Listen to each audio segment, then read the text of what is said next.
কেমন আছো সবাই? আশা করি ভালোই আছো। তো দেখো, আমি তোমাদের জন্য একটা এই যে স্পেশাল জিনিস নিয়ে এসেছি।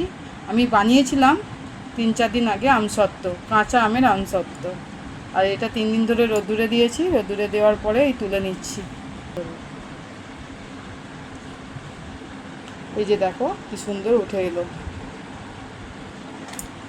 দেখো কত সুন্দর হয়েছে আমসত্ত্বটা।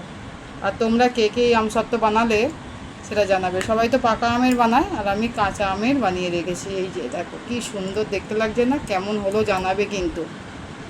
তোমাদের এই কমেন্টগুলো আমার খুব ভালো লাগে পড়তে। এই যে দেখো, তারপরে এইভাবে লম্বা লম্বা করে কেটে নেব। উঠে গেছে কিন্তু গোটাটা তো রাখতে পারবো না, আমি কেটে এইভাবে রেখে দেব। এই যে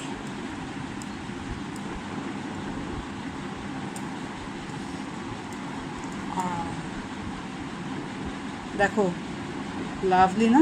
দেখেই লোভ লাগছে না? কার কার জিভ দিয়ে জল এলো বলবে কিন্তু। এই দেখো, আমসত্ত্বগুলোকে গুছিয়ে নিয়েছি, কেটে রোল রোল করে বানিয়ে নিয়েছি। এবার এগুলোকে একদম গুছিয়ে এয়ার টাইট কন্টেনারে করে রেখে দেবো। 1 বছর ভালো থেকে যাবে। ফ্রিজে রাখবো না, বাইরেই রাখবো, তাতেই ভালো থাকবে। তোমাদের কেমন লাগলো আমাদের আমসত্ত্ব আমার, এটা জানাবে। আর যদি কারোর লাগে আমি রেসিপি পরে দেবো।